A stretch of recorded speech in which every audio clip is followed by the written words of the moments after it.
Estás viendo Semana Santa al máximo. Continuamos.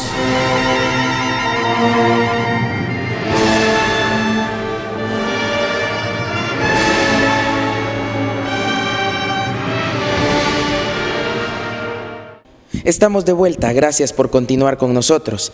Queremos recordarles que pueden seguirnos en nuestras redes sociales, en Facebook y en nuestro canal de YouTube como Semana Santa al Máximo. Queremos compartirles que esta semana de Cuaresma se llevarán a cabo 2 velaciones muy importantes allá en el templo de San Bartolomé Becerra de la antigua Guatemala, siendo estas la de la Santísima Virgen de Dolores. Este miércoles 2 de abril estará expuesta para veneración durante todo el día. Y Jesús Nazareno de la Caída, que este próximo viernes 4 de abril estará expuesta en esa magnífica velación con ese magnífico telón que nos muestra esa hermandad cada año durante todo el día para veneración de todos sus fieles devotos. Acá en la ciudad capital saldrá a recorrer las calles en su tradicional procesión Cristo de la Preciosa Sangre del Templo de San Francisco a partir de las 4 de la tarde.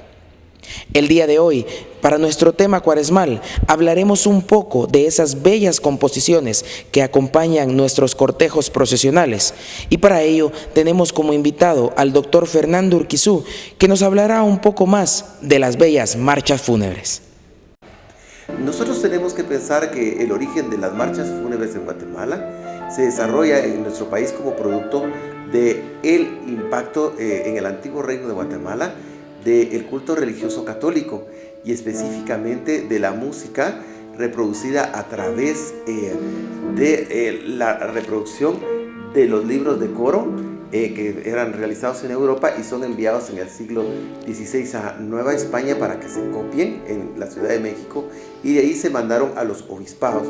Tenemos que pensar que en una primera instancia el antiguo reino de Guatemala en formación y la antigua catedral que se fundó en la década de 1530 va a ser dependiente de la Catedral de Sevilla, y como producto de esto entonces se van a enviar inmediatamente los libros de culto para que sean los ejercicios religiosos sean tendientes a la unificación de la ideología, y con esto tienen que ser realmente idénticos, o el culto tiene que ser idéntico porque tiene una función didáctico-religiosa.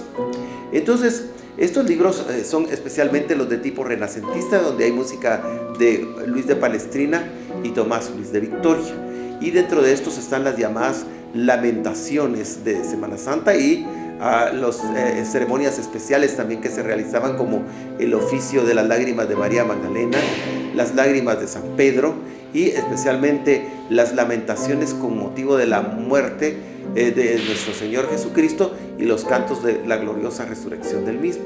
Entonces, todos estos elementos son recogidos en una composición, en un libro que fue editado por la Escuela de Historia y el Centro de Estudios Folclóricos de la Universidad de San Carlos de Guatemala en el año 2003, en el cual pues ya se identifican realmente este tipo de música en la Catedral de Santiago de Guatemala, en las partituras de Ferdinando de Franco.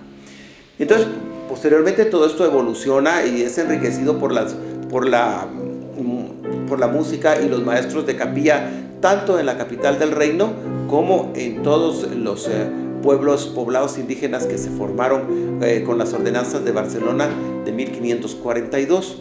Pero esas marchas que evolucionaron del estilo renacentista al barroco y al ultrabarroco no son las mismas que nosotros escuchamos al acompañar las procesiones, ni el proceso de composición es el mismo. La música que nosotros conocemos actualmente en las procesiones de nuestro país hunde sus raíces en la música de Frédéric Chopin y de Ludwig van Beethoven, que son los músicos por excelencia que pasan de estos estilos a los llamados estilos o al estilo moderno, cuyas composiciones comenzaron a difundirse o a masificarse o a llegar a los rincones del globo terráqueo en el siglo XIX. Y en Guatemala quien las va a introducir va a ser el maestro Benedicto Sáenz Hijo. El maestro Benedicto Sáenz Hijo es un músico culto que va a ser doctor o que va a ser licenciado en química y farmacia, pero a la vez también va a ser doctor en música y maestro de capilla de la catedral. Entonces esta dualidad que él tiene como gran maestro de las ciencias y las artes de Guatemala, el gobierno lo apoya para que él haga un viaje a Francia e Italia. Y es precisamente en estos viajes hacia el año de 1852 cuando él compra las partituras de los grandes maestros y las trae a nuestro país. Luego él también dirigió las bandas de las grandes procesiones de Guatemala. Y las grandes procesiones de Guatemala en ese momento van a ser tres: la Candelaria, la de Santo Domingo y la Merced. Candelaria y la Merced son de Jesús Nazareno y la de Santo Domingo era el Santo Entierro. Naturalmente salían procesiones en todos los barrios, también tenemos que pensar, hasta incluso jueves y viernes santo, pero se realizaban de una forma, podríamos decir, un tanto más adentro de los barrios, mientras que estas grandes procesiones, la característica que tenían era que llegaban a la Plaza de Armas de Guatemala y pasaban frente a la Catedral Metropolitana. Dentro de este contexto llega la Reforma Liberal y la música ya no se va a aprender con maestros especializados como se realizaba hasta el momento, sino que se incluye en el gobierno de Justo Rufino Barrios ya hacia después de 1871 hacia 1872-73 comienza a organizarse lo que posteriormente sería el Conservatorio Nacional de Música y se instituye una banda que es la Banda Marcial de Guatemala. Esta banda marcial o sinfónica marcial de Guatemala ya había sido formada por el presidente Rafael Carrera Turcios hacia el año a mediados de la década de la década de los 50 del siglo XIX, y la institucionalización de este conjunto es el que nos va a comenzar a enseñar de una manera laica la música, pero la música instrumental de banda tal y como nosotros, o las raíces de la banda tal como nosotros las escuchamos actualmente. Entonces el maestro Benedicto Sáenz Hijo es el primero en instrumentalizar, por ejemplo, la marcha fúnebre de Beethoven y la marcha fúnebre de Chopin. Y luego esto tiene que exponerse en procesiones como ya hacia 1862, que el Señor de Santo Domingo luce una nueva fisonomía, ¿no? Cuando la imagen es adaptada como una imagen neoclásica. Luego vean, el piano es un neoclásico de blanco y negro, como lo podemos apreciar al fondo de esta entrevista. Y luego vean ustedes una cuestión muy importante, ¿no? Las piezas que son del piano entonces se transforman hacia el color que les da la instrumentalización. Entonces esto hace que haya una nueva eclosión artística. Una nueva eclosión artística que se va a expresar en marchas ya propiamente de tipo, podríamos decir, de un romanticismo tardío, como es la marcha que nosotros escuchamos de fondo, ¿no? Que es la marcha de Pablo Sáenz Lambur, que es una de las primeras composiciones en las cuales nosotros podemos advertir ya otro sentido de la música fuera del barroco, fuera del renacimiento de años atrás, sino que ya es la música moderna de las marchas propiamente dicho, tal y como nosotros las escuchamos actualmente. Esta marcha fue localizada por el doctor Igor de Gandarias en una investigación de campo que hizo en San Juan Comalapa, en el archivo musical del autor de la música del himno de Guatemala, el insigne maestro Rafael Álvarez Ovalle. El maestro Pablo Sáenz Lambur, para que ustedes se den una idea, dirigió la banda que acompañaba las tres grandes procesiones de Guatemala, que es, como ya lo citamos anteriormente, Candelaria, La Merced y Santo Domingo. Sin embargo, esta música quería que fuese estudiada, pero eran maestros liberales. Entonces ellos van a reunirse en el salón de sesiones de la parroquia de la Santa Cruz, que actualmente es de la zona 6, pero en ese momento estaba en las afueras de la ciudad. Entonces la procesión por excelencia del Lunes Santo, la que les va a servir a ellos como un previo ensayo, como un previo estreno a esta música, porque nosotros pensamos en que es muy fácil, que podemos leer a primera vista, que nosotros sabemos todo el repertorio musical de Guatemala, pero eso no es así.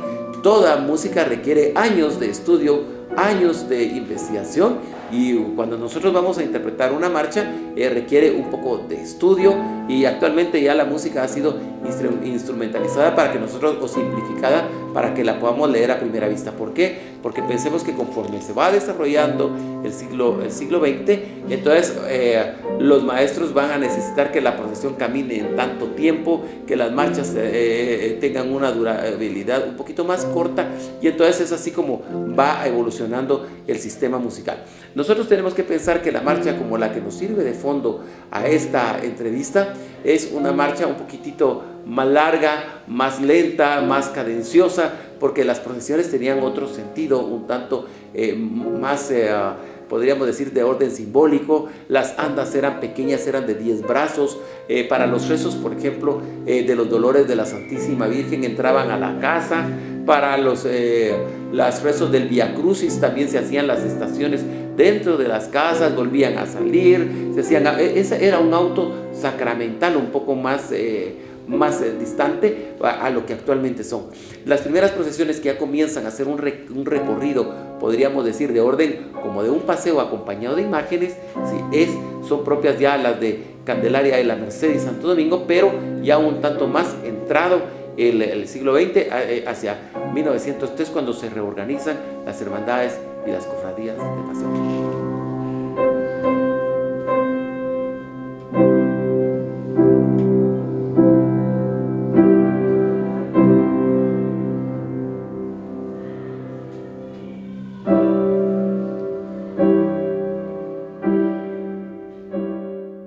Siguiendo con más de nuestra información en nuestro pregón cuaresmal, queremos compartirles que el día de mañana continúan abiertas las inscripciones para llevar en hombros a Jesús Nazareno de la Indulgencia y la Santísima Virgen de Dolores del Templo de Beatas de Belén.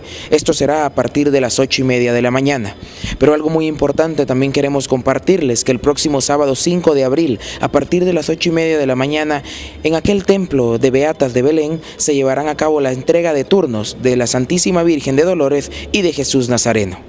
También queremos compartirles una noticia muy importante, y es que Jesús Nazareno de las Tres Potencias, luego de muchos años, volverá a recorrer las calles de su barrio en un Vía Crucis penitencial. Esto será el próximo viernes 4 de abril, a partir de las 7 de la noche, para estar de regreso a su templo al filo de la medianoche. Queremos recordarles además que el próximo sábado 5 de abril saldrá a recorrer las calles el tradicional cortejo infantil de la parroquia Nuestra Señora de Candelaria a partir de las 12 del mediodía, para estar de regreso a su templo alrededor de las 6 de la tarde. Y para finalizar, queremos compartirles que allá en el municipio de Villanueva saldrá a recorrer las calles la consagrada imagen de Jesús Nazareno de Trujillo a partir de las 6:45 de la mañana, para regresar a su templo alrededor de las 10 de la noche. Ahora vamos a un pequeño corte comercial, pero no le cambie, que seguimos con más de Semana Santa al máximo.